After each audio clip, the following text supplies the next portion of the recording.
Hello friend, இன்றைக்கி நான் ராகி மாவு 1/2 டம்ளருக்கு கொஞ்சம் அதிகமாக நான் ராகி மாவு எடுத்துருக்கிறேன்.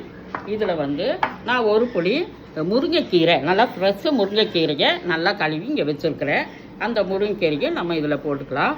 இஞ்சி ஒரு 2 துண்டை சின்னதாக கட் பண்ணி போட்டிருக்கிறேன், இதையும் போட்டுக்கலாம். அடுத்தது வெங்காயம், சின்ன வெங்காயம், பச்சை மிளகா அதையும் சேர்த்து நம்ம தேவைக்கு தகுந்த மாதிரி நம்ம போட்டுக்கலாம்.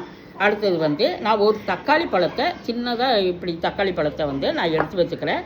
இதனுடைய ஜூஸை மட்டும் புழிஞ்சு விட்டா போது மட்டும்தான் நம்மளுக்கு இதுக்கு வேணும், அதை எடுத்துக்கலாம். தேவையான அளவு நான் உப்பு கொஞ்சம் பெரிய கல் உப்பு தான் நான் போட்டிருக்கிறேன். அதில் ஒரு 1/4 ஸ்பூன் உப்பு நான் போடுறேன். அடுத்தது இதையெல்லாம் நம்ம நல்லா கையாலேயே நல்லா பிணைஞ்சு விட்டுட்டு கீரை அரைக்கீரை சூப்பு வச்சுருக்கிறேன். அந்த சூப்பை அதுலேயே நல்லா இதில் நம்ம பிணையணும்.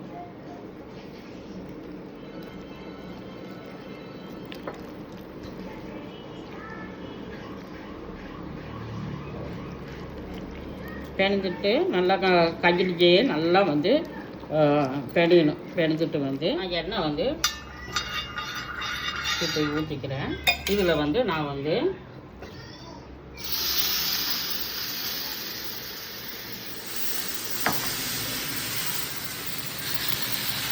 அழகாக அந்த ரவுண்டு ஷேப்பில் நம்ம கொண்டு வரணும்.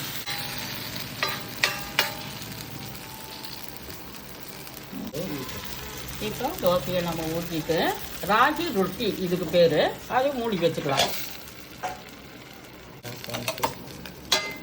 இப்போ வெந்துடுச்சா, ராகி ரொட்டி வெந்துடுச்சா அப்படின்னு சொல்லி இப்போ நம்ம பார்ப்போம். பார்த்து நம்ம திருப்பி போடணும்.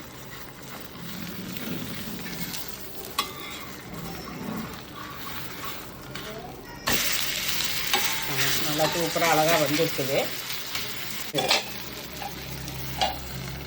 இப்போ நல்லாவே வெந்துடுச்சு.